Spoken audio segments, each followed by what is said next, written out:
As you can see up there, I'm a battalion chief. I run a battalion, 8 stations, has a total of 52 guys. Day in, day out, I go to emergencies, deal with a lot of personnel issues, stuff like that. I'm in management. But in my other life, I was a fire captain, like Lee said, wellness and fitness coordinator. And in the fire service, we really don't care about expertise. It's just who's the guy. And at the right time, I happen to be the right guy. My background is I played college football, played for UNLV back in the 80s, got right into the fire service, kind of went through the ranks, and we had this thing called a wellness and fitness program. Mostly fitness, no real wellness, but what do we really need, what does it need to do? The great thing about being in my position back in, I started there in 2005, was guess what you get to do? Anything you want. And based on my background as a football player, if I kind of said, well, if you're fit, then that must mean injury resistant, right? I'm going to prevent injuries if I'm fit. So if I push these guys harder, run them faster, make them do more push-ups, really just kind of kick their ass, they're going to be more fit, right? Not really.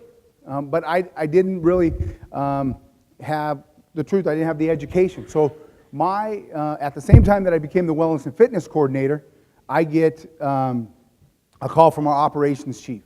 And he calls me in and says, hey, since you played football and since you're the wellness guy, we need you to run our academy PT program.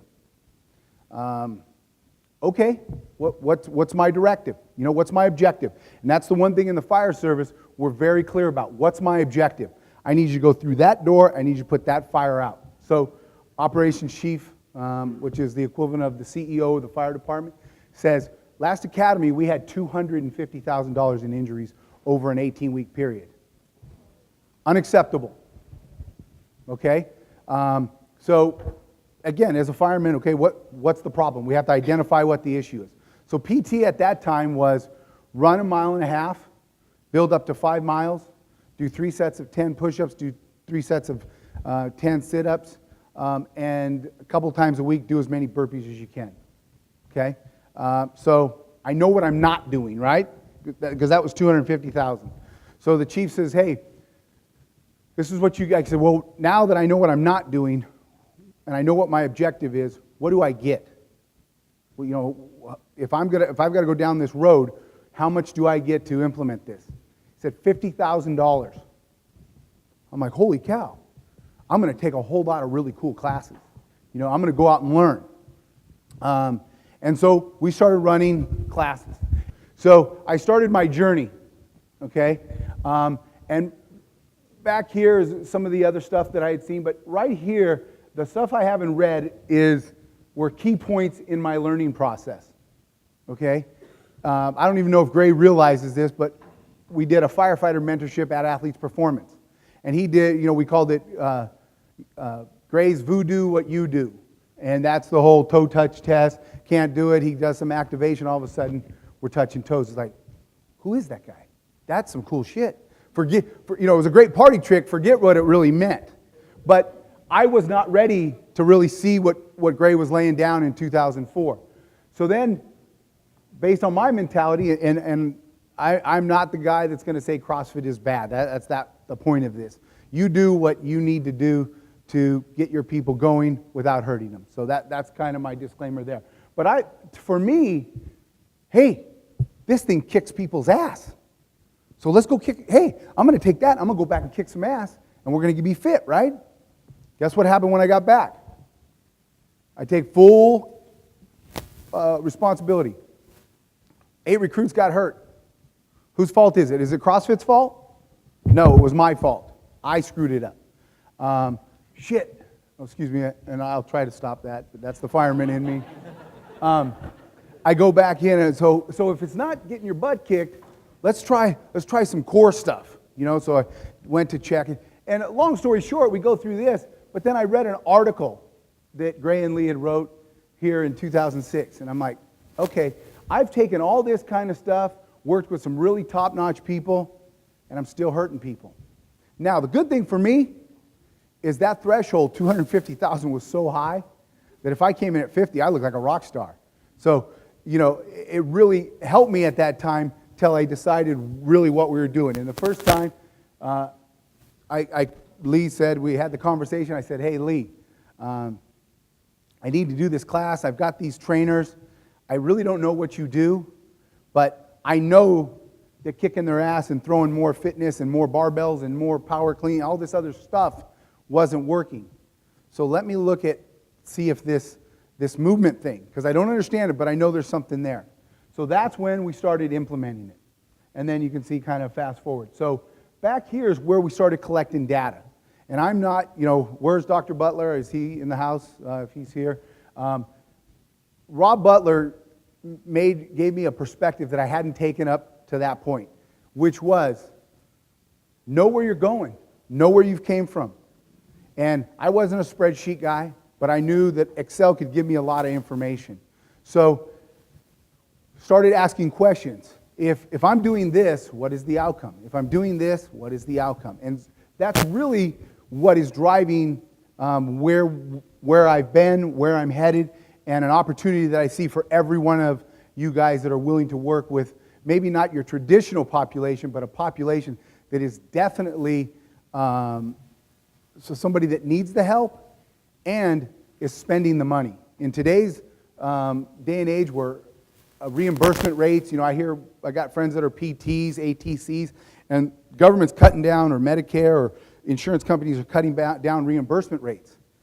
The thing about looking at workers' comp numbers, these companies, corporations, public agencies are spending this money. They're spending billions of dollars every year on their workers' comp, on the after effect. But in order for you to go out there and really show what you have, you're going to have to actually prove it. And that's what I will show you here. So my background, tactical athlete, and I say tactical athlete, this is the way I differentiate between the two, between an occupational, maybe a professional athlete. But it's these two, they put themselves in harm's way to assist and protect others in the course of their duties. Okay, so we know that in a daily basis, whether I'm walking into a house and there's a dog in the backyard that may come after me, or I'm going in, well, I don't go into burning buildings anymore. I just sit out by the Suburban. But those people that I direct to go do that, they know what they're doing. They're going in there knowingly and consciously going in and putting themselves in harm's way. And when I look at, the group that I talk about are police, fire, and military. So because we put ourselves in harm's way, there's certain equipment that we have to wear to protect us. Well, when you look at the different groups, that equipment that is designed to really keep us from dying actually adds to our dysfunction.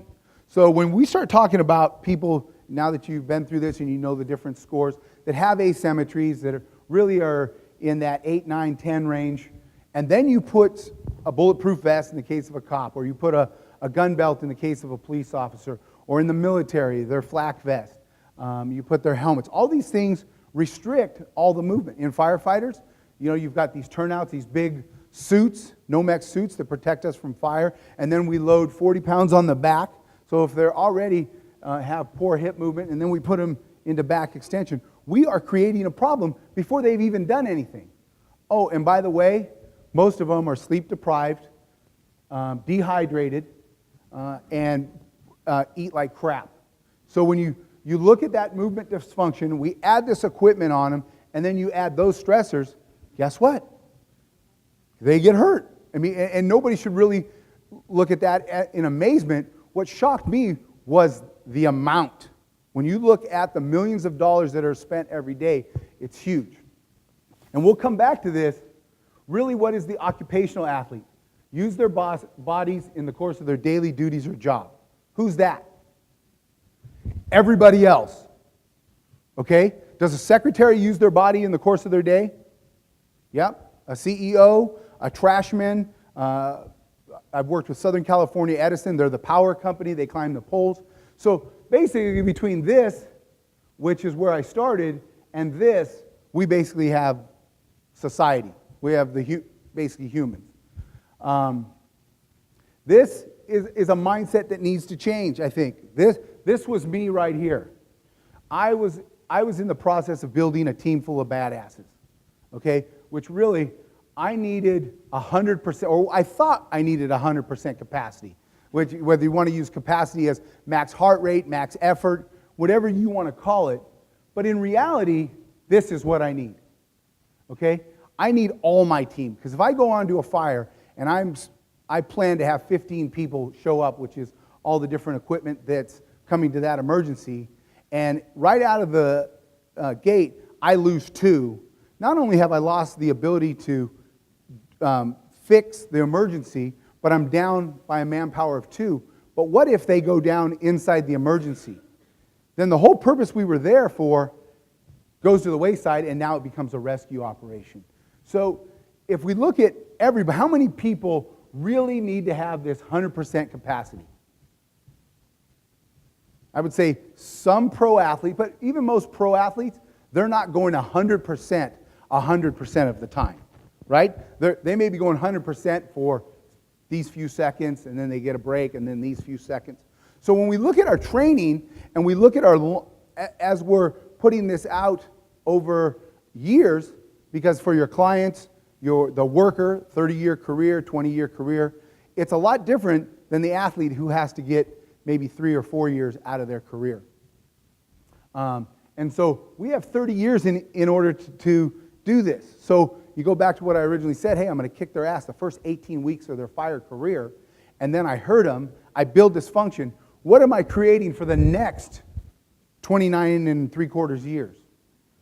I'm just making a problem. I'm actually creating it so that it can continue on down the line. This is the process. And this is what we do in the fire service. Risk versus benefit. Do we need to go in there or do we not? What is the need? How much time do I have? This, for me, was a premium. I had this, now we're 1,500 person department, 1,000 firefighters, 500 staff. I was one guy. How am I able to get, whether it be recruits, 50 recruits at a time, or 10 secretaries? This seems to be a premium because there's only 24 hours in a day. Resources available, then my decision. What are the needs of the mission? What is it that I have to do? And so this is really, if you will, my tactical decision matrix. And at the end of the day, you have to make a decision. And that's the thing that I tell you here. You've gone through the 1, you've gone through the 2, you've got all kinds of information. If you're screening people and you're taking more than that much time, or maybe to decide what that score is, you've taken too long. It is what it is. It's not going to change. And if there's, from the untrained professional that doesn't have all the education, and why this FMS works fabulous for me, because it's simple. That is like the nugget that I would give you. Don't make it more complicated than it is. This is a change in your mindset. Every one of you needs to look at this. Because where do you put your time? Back to that time, where do you put it? Resource allocation. And if you're dealing with groups or multiple people, this is how you need, where are you going to put your time? Where's the biggest bang for your buck? And then right here, risk management. And this is a mindset. The person who got me turned on to this was my old boss. He was the risk manager. I was the only firefighter in a fire department with 1,000 people that worked for a non-firefighter. But he shared this concept with me. And if you're managing risk, okay, and it can be all kinds of risk. It can be your exposure to walking into a house, to the dog. How do you cut and how do you manage that in everything you do? And when we start talking about training, performance level, this is going to be key. This is really what we do. This is one of our academies. And this is what the FMS allowed me to do. Because I was able to look and say, who are my high-risk people? Where do I need to spend my time? What number, through collecting data, I was able to decide what is the number that, because if they come into academy, who do you think should work out? If we have 30 people, how many people should work out? 30, right? I mean, that makes, you come in, you've gotten a physical, you've passed the background. Is that necessarily true? No, it's not. Because what I can show you is if you have a 9, you cost me a minimum of $150,000. I've had 3 of those, $150,000. The high side was $700,000, $725,000, and a medical retirement. Kid was 28 years old, so how long did we buy him for? The rest of his life. So I would put back on you, no, they've got a medical clearance, they've done a submax treadmill, they've done all this testing, but just because they've done it doesn't mean they get to work out. So when I find that 9, that's a go, no-go. Maybe your clients don't need they're not prepared for what you're ready to put on them. The screen is going to help you determine where your starting point is, where your roadmap is.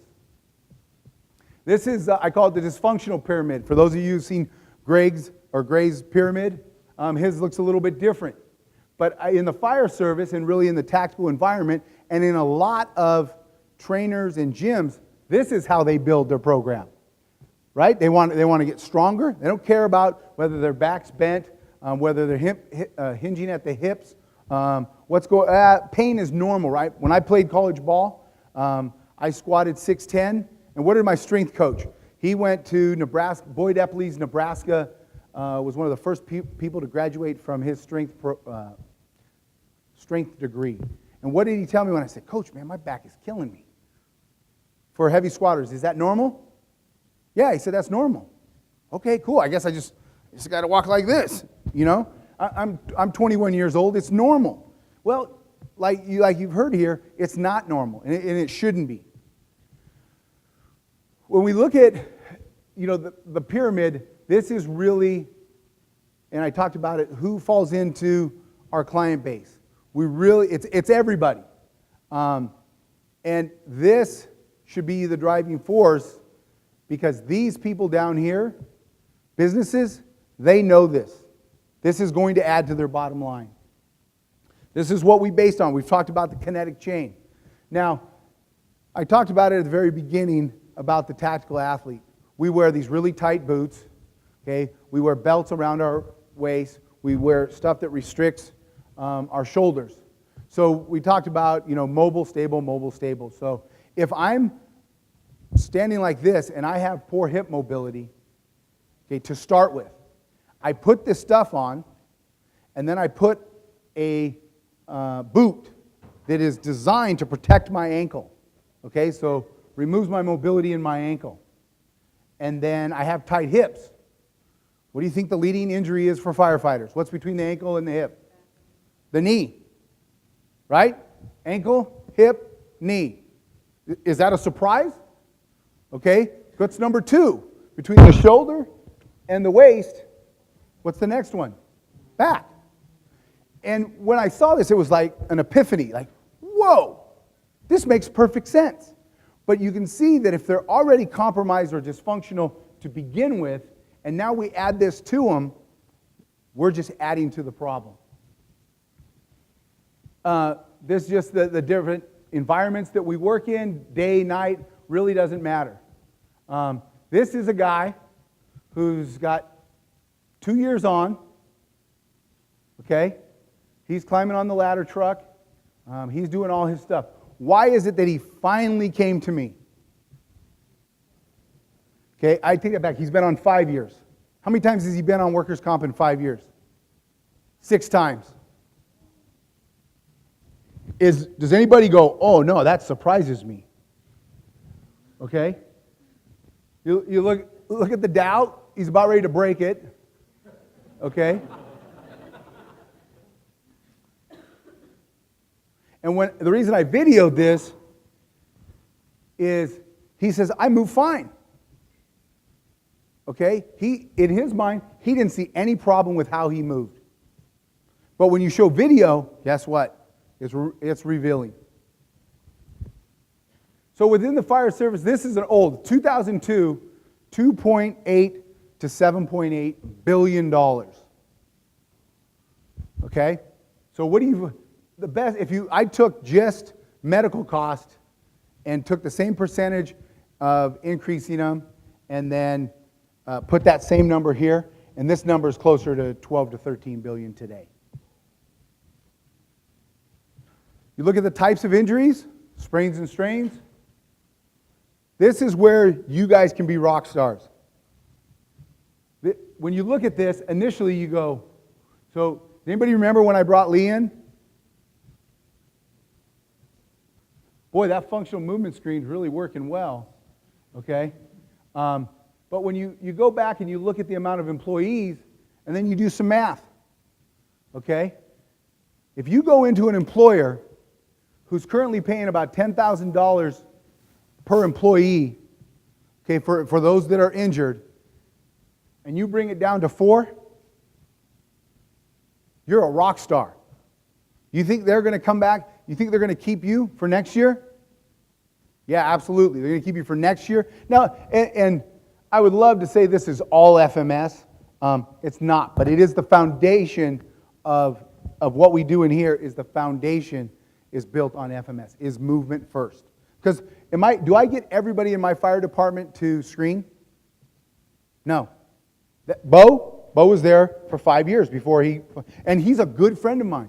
My wife and I, we go out with his wife. Okay, so okay, Mike, I don't know what it is, again, and you're going to hear this theme. I don't know what it is you do, I don't know how you do it or what it exactly entails. But if I get hurt anymore, they're going to medically retire me at 35. So let's do something. Cost per injury. Now here's the crazy thing.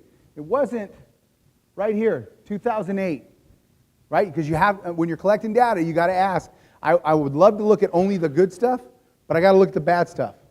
What do you think happened in 2008? No? Good idea. But kind of. Close in that there was no oversight.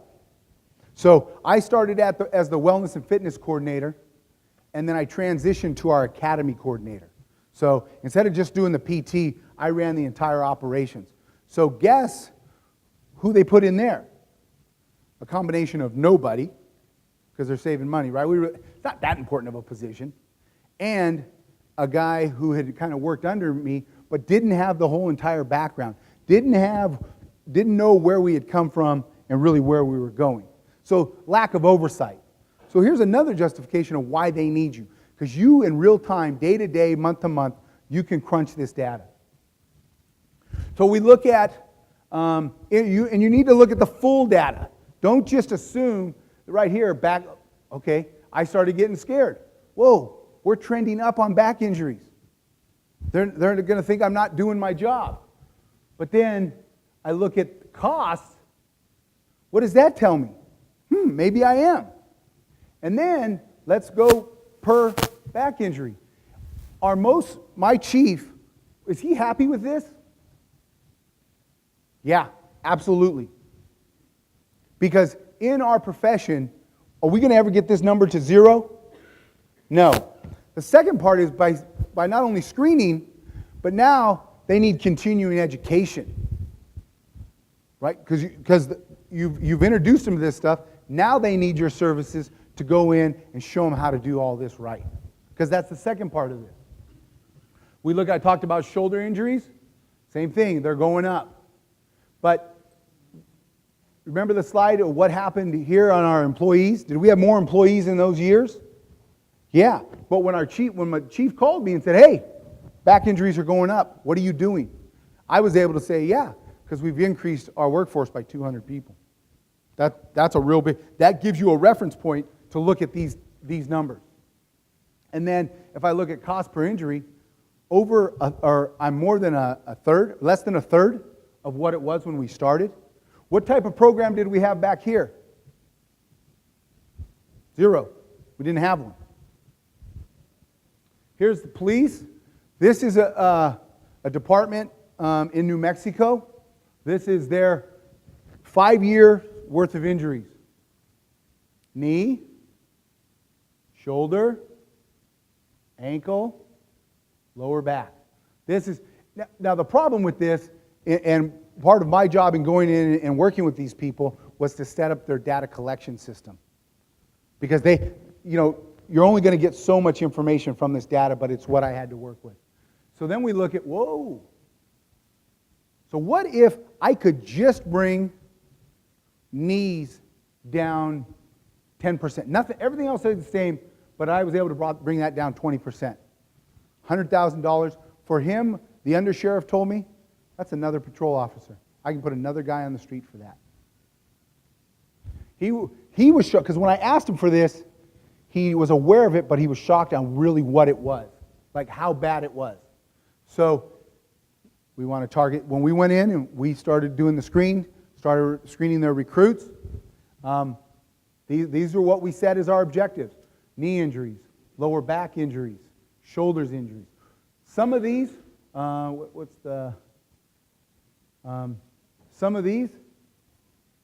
those took place in hand-to-hand combat when they did their fighting drills. It's the price of doing business. You're going to have trained cops, they're going to get hurt. It's the way it is. So we're going to try to target the ones that we can really make a change on. You look at the military. The great thing about the military is they study the hell out of themselves. And so with the years of the war, there's a ton of information on what's going on in the military. Okay? PT is their number one cause of their injury. Look at the body parts. Shoulders, leg and ankle, knee. It's the same problem. You're seeing the same trend over and over. Sprains and strains. And this is really, I've done some consulting with a Marine Corps recruiter. And they're on the other, because they know that these are the problems. Clearly defined, this is our problem. But we have these kids that are coming in even less in shape than this, and they're expected to go into the service. So we've been coming up with how do we get them ready? And guess you've got all the FMS stuff. Guess where we're starting at? Mobility. Warm up. Because they don't have an effective program, but we're basing that all on their FMS scores. Back to physical training. I don't need to beat it up. If you look at the types, and these are all big studies. This is the one that you really have. 25 million days. Okay, you want to talk about a force readiness problem? Huge. This is one of my beliefs. This is one of the problems. So Gray has asked the question, are people not moving because they don't want to or because they can't? I'm going to say because they can't. We've talked about medical care and the rising cost of it. This is our workforce in the future. So if they're this obese and we have this problem now, and they're going into the workforce and we know our medical costs and workers' comp are already going up, what's going to happen in the next 10 years? We're going to be rich. I mean, these are clients right here. Because what's going to happen if nobody picks up your trash? You're going to be pretty upset. These are jobs these are the jobs that I'm getting calls for. Trash companies, electric companies, because they know what these numbers are like, and this is the people they're having to hire. And I use the term athletes. We did a big ergonomic thing at our department. And ergonomics looks at the process, right? Looks at the height, looks at the motion. But has anybody ever looked to say, sorry, you picked the wrong seat. What's your name? Jason. Jason, what do you do? Chiropractor. So let's say Jason was going to be work for the electric company. Okay, and part of his job description is to climb a pole. Do we know if Jason can climb a pole? No. And when you get into the public sector, what is the big thing we have to deal with Jason and anybody like Jason? If he passes the test, he's in.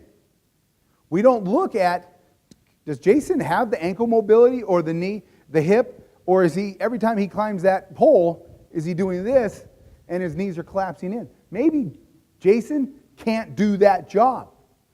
But ergonomics and workplace safety doesn't look at the person. They look at the process. What we can do is we can go in and say, hey, this person may not be ready for this job, but you know what? We have a solution. We got this thing called the FMS that can get him where he needs to be, or at least a lot closer than where he is. So, transitioning from the tactical athlete to the occupational athlete. Again, old numbers, these are 2007 numbers, $55 billion in workers' comp. Okay? Part of that is medical, part of it is lost wages. If you, again, you look at an average of 8% a year since 2007, that probably is closer to, compounded, is closer to 100 billion. Does this surprise anybody? It should, because all you have to do is watch the news and look at the rising costs of health care and workers' comp. Then this is the actual cost to the employers. So before we even talk about salary, benefits, any of that, they're paying 2.25%, 2.5% just for workers' comp. So if you, this is a market that is completely untapped from the FMS side. Where does the employer and employees, where do we see these costs carry over to? Medical benefits, cost utilization, premiums, workers' comp, retirement, productivity, and then training. One of the reasons that we not only save the money on the workers' comp side, but we go through backgrounds and we train all these people to get them ready to do this job. At graduation, it's $52,000 an employee. So if we lose 4 employees, we just lost somewhere in the neighborhood of $150,000 to $200,000, depending on where they lost in the academy. Do all employers have this problem? Yeah, because nobody really goes in and says, okay, I'm ready to go abracadabra, and I've got all the skills. There's training, there's recruitment. Those are all costs that have to be absorbed, and if that employee's out, then we got to bring another person in to do their job. Or what happens to the bottom line? Productivity goes down, revenues suffer. This really, if you just look at the projected costs nationally, not only in hard dollars, but as percentage of gross domestic product, these costs aren't going down, they're only going up. Same thing with workers' comp. Medical is becoming a bigger part of it. And then you look at the percentage of sprains and strains plays into that. It's just getting bigger and bigger. This really, this surprised me. You know, you wonder when the economy's down, how are all these insurance companies continuing to make money? And it's because this is their thresholds. They're really looking, from a cost utilization standpoint, you can bump right up, and even some companies will say you can bump up against 80%. But guess what that 20 is? That's all profit. And they usually cost average it over a 3-year period. So when you look at that cost averaging, they can have a really high year, but the other two balance it out. So they're going to make, these insurance companies, they are going to make the money one way or another. We already talked about this. This is the area that I fell into. I was getting these young recruits and I was hurting them early on. And I'm just creating that problem that is going to pay, I shouldn't say pay dividends, but cost us for years to come. So this is really, if we can get them past this area, the early part of their careers, then we're in a much better position long term. So, we talk about programs and systems. This is the system. It's right here. The great thing about a place like this, you can come, it's one-stop shop. You can come and get everything you need, depending on your environment, who your clients are, and what group you work with. For me, I can do these two. But this is part of the system, because if you get, it's that common language. If I come in and I'm speaking English and Jason is speaking Spanish, are we going to be able to communicate? Probably not. But these three, everybody's speaking the same language at the same time with the same common denominator and the same outcome or expected outcome, which is to help the person. That reduces that reflex time in getting that person back into the workforce. How do we do it? We use our system. We evaluate group screening. So one of the things, Lee talked about it, it's not that I'm any smarter than anybody else, but I had a need. I had these large groups of recruits, large groups of firefighters that I needed to solve my problem. I needed to be able to screen that group at one time and not have it take all day. So then we're going to do the group screening. We're going to take our collection. I did all this by hand. Lee and Gray they're able to do it for you with the software. You don't have to sit there and try to figure out. It's boom. You put in the information, it's right there. And then identification and stratification. Taking away from how we're traditionally doing it and looking at it a little bit different. Okay, I talked about it, the risk management. This is something you can manage every day. Jason, world's greatest chiropractor, okay? Okay, he said indeed, so we're gonna give him some props there. No, that's okay. I told you picked the right spot here. About how many clients do you have, roughly? Total? Yeah. Ever?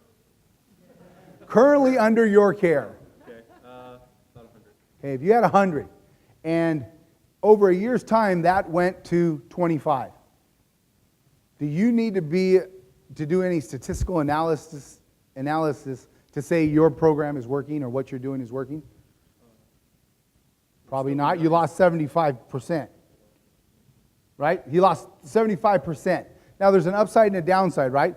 75% aren't seeing you anymore. There's two reasons for it. You're a horrible chiropractor, or you fixed them. But you need to know that data, right? You're not just going to let 75 people go, right? You've got to track. Why is that? Why am I losing and why am I not getting more? That's what we want to do. That's going to be our roadmap. We have to look at our analysis. We have to analyze everything. And initially, it's a little bit more work, but this is going to tell you and that person who hires you, here, you're paying me X, this is what I'm doing for Y. Okay? I can prove it. Establish movement profiles. Let people know where they're starting. That's what, basically, when you do the screen, that's what you're doing. You're giving everybody their own profile. Look at movement program. What are the things that they're doing? Maybe we talk about remove the negative. Maybe there's things they're doing that we need to take out, whether it be in their daily life, in the course of their job. You know, for us, a quick scenario, we wouldn't have known it unless we collected the data. But we had a huge uptick in knee injuries. And when you look at the narrative of what happened, was stepping off fire engine. Well, why would we have such a huge uptick? 15 of our injuries happened from that. When we went back and looked at the specs, we had bought 18 new engines. But because of where the pump and the engine and all that stuff had to squeeze in, they raised the tailboard from 18 to 22 inches. 4 inches. Man, we saved $300,000 on those engines by moving it up 4 inches. Okay, because it was a different supplier. He gave us a better deal, and we saved that money. How much money did we spend in knee injuries? A lot more than $300,000. So this right here is you have to look. So guess what, in the academy, guess what part of our program is? 22 inches. You know, if you can't step 22 inches, you're going to have a hard time. If you can't do it in your workout clothes, what's going to happen when we load you with 60 pounds of gear? So we're really looking at what our job is and then targeting our programs around that. Continually reevaluate, and then CE. This is another place. Once you do the screen, they need you again and again to come back and deliver your message. Measurements, greatest thing ever. You haven't got to play with it yet, but I'm going to tell you, when we start talking about group screening, this reduces your time in half. You'll see here, this is how we do group screening. We set up 9 different stations. We can do it anywhere from one person. It looks a little chaotic. We're doing it with clipboards and paper, but this is a a 20 by 30 room. We're crammed in there. Okay? But we're not doing the screen any different than anybody else. We're just doing it in a large group. We can do 40 recruits in 25 minutes. So don't think it has to take a bunch of time. We can do it right here. 2 athletes, 1 screener and a board. We can do it here. 5 kits, 10 people, 1 screener. Then we can do it like you just funnel them in. The great thing about the app is you can move it both vertically and horizontally. So depending on what way you decide to screen, you can move it with the same person, all 7 screens, or 1 screen, all 300 people. So when we look at academy injuries, this happened about 2 months ago. We're almost there. So when we analyze data, you have to look at what your problem is, right? When I asked that chief, what's my objective? Well, this was a recruit academy for a sheriff's department in New Mexico. These are their problems, okay? So we decided these are the ones we're going to target. This was our group screen. So we screened them, no different. We looked at, got averages, and then color-coded our areas. So if I was to tell you that, right here, trunk stability, is that going to be a problem for somebody who's doing a push-up test? Yes. Okay? Inline lunge. Is that going to be somebody who has to do a 1.5-mile run? Yeah. So we did this, and then we have the net scores, and we have the averages. So then they hand me, this is the performance data. They need to meet these parameters, and so they've got to get to the blue by the beginning, red by the beginning and green by the end. So you can see there's a few people that we don't have scores for. And then we have others that are red. When we start picking names out, you think they're the same people that have red on this one? Yeah. And so the Sheriff's Academy, they do a 28-week academy. And so now what they're going to do is they need screens, right? So they're going to start, they have their people 6 months in advance. And now they're going to start working, they're not going to work so much on this, they're going to work on this. Because they know if they can do this right here, if they can increase this number, those numbers are going to come. But if they can't fix this, these are going to continue to be red. When I predicted, I came out with their top 5. I said, these top 5 people are going to have a problem. And the deputy undersheriff looks at his lieutenant and he says, did you tell him? He said, I didn't tell him shit. And I said, why? What did I do wrong? And he says, 3 of those 5, we've lost in the first 2 weeks. That's why those other ones are white. They've already lost them in the first 2 weeks. So now, their return on investment, they have a big investment in these people, and they just lost them. That's the power of the FMS and using it as a predictive tool. It doesn't guarantee, it's not the cure-all, be-all, and tells you that everybody's going to do it, but it will tell you who's at highest risk of being injured and who's going to cost you the most. So this was one, we now do FMS as part of our pre-employment, our annual physical. We've only been doing it a year. Mind you, we brought Lee in 2006. It's not going to be an overnight quick fix, but stuff like this and looking at the different ways that you can implement it into these different programs is where these people are going to save a ton of money. You can do it as part of a warm-up. Same things you saw here, right? In that bag, we have a tennis ball, a massage stick, a foam roll, and a piece of webbing for them to do their own stretching.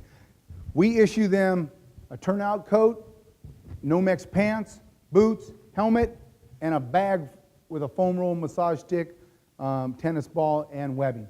Because we now know that these things are going to be just as valuable to their long-term safety as that equipment. Now, when I went to that operations chief, he comes out here to do his inspection. He goes, "What's this crap?" You know, they didn't have this when I was, he was a door gunner in Vietnam. That's how old he is. Okay? He's like, "We didn't have this crap when I was around." Hey, chief, have I showed you the latest numbers? Keep doing what you're doing, So understand, it is a bit of an education process. It's not going to happen overnight, but we do have to bring them along. This is something we do every day. No matter, even if we're not going to do PT, they're going to do their daily warm-up every day. And what do you think their warm-up is based on? That right there. The reason we have them grouped like that, so within this group, where do we want to focus our attention on? Just from a color coding standpoint. Some active straight leg raise? What do you think? Some inline lunge stuff? Maybe we have some asymmetry issues in our shoulder mobility. Okay, so we're going to add some of that, and everybody gets that. And then, if you have a low number, these 10s, you get one-on-one attention. So now we can implement our strategies in a group environment and then bring it down to resource allocation, right? We only have so much money or so much time. So these 10s, they now get one-on-one. They now do it ahead of time. So before PT starts, I want you to do your T-spine mobility stuff by yourself. And I want you doing 2-to-1 on your asymmetrical side, you're on your lower side. Okay? You can do this within the large groups. And this is probably what a lot of you come as part of this, just your normal wellness program. Injury prevention. This was something I heard Doc Cheng talk about it yesterday. I was shocked to find out that we had 21 injuries. We have a medic box. So we have one box that has all our drugs in it that's 32 pounds, and we have a monitor, our EKG monitor and defibrillator, that weighs 42 pounds. So they're different weights. But we had over 20 injuries just from carrying this stuff. So guess what we start training? Farmer's carry. So look at your data, look at what your injuries, the cause of your injuries, and that's how you build your program. Not totally. We now contract with a PT clinic. They now have an FMF score on the people that we've screened, so when they come back from rehab, we know what their baseline was. This is how you get everybody in the same system talking to each other. Because the way workers' comp works in California is 12 visits. You get those 12 visits, and then as long as you're at 80% what your normal was, 80% of what your other body part is, then you're good to go. And that's the end of rehab. That really should be the transitional phase of when you start working with the trainer and do those other things to help you out. Like I said, we added to our annual physicals. So at the end, I've talked about money, I talked about stats. This is something that, and if he's here, he's an absolute genius. Dr. Butler, are you here? There he is. I'm probably going to create a lot of work for him, but Rob was the guy that kind of set me on this journey and has been invaluable in helping me put this stuff together. So down here in the right, it should be special thanks to Dr. Butler, but was to look at what was happening with our recruits. So not a huge long-term study, but we screened everybody in the academy, and we gave them a high and low. And Rob was the one that helped me decide where our thresholds are. We looked at the natural break within our people. Is it, I think in the NFL it's 14 and below. So by this statistical data, you're able to decide where your workforce needs to be. So what we did, we broke it up, and this was over 4 academies, over a 2-year period. We screened only interventions we did were the stuff in the Academy PT program. Okay? After they left the Academy, we didn't do anything. We just kind of left it as it was to see how it was going to be long term. So this is how we broke it down, 14 and below. And what you'll hear me say is good movers, poor movers. Percentage-wise, you can see it's not much, but 6 percentage points lower. Let's go a little bit further. But when we actually looked at injuries, we found that a lot more of the stuff that we analyzed, or the people we analyzed, came from this. 58% of the people that were injured over that 3-year period came from here, versus only 20 here for the good movers. So that told me good movers didn't get hurt as much as the poor movers. Like I told you, I'm a simple guy. Then we looked at all the claims and said, okay, these were maybe an exposure, a splash in their eye, something like that. Had nothing to do with sprains or strains. And then we threw out all claims less than $500. Because for us, $500 is what a doctor's visit was to the Ahmed. So it didn't, we felt that was going to skew our results. So this is really what we ended up analyzing.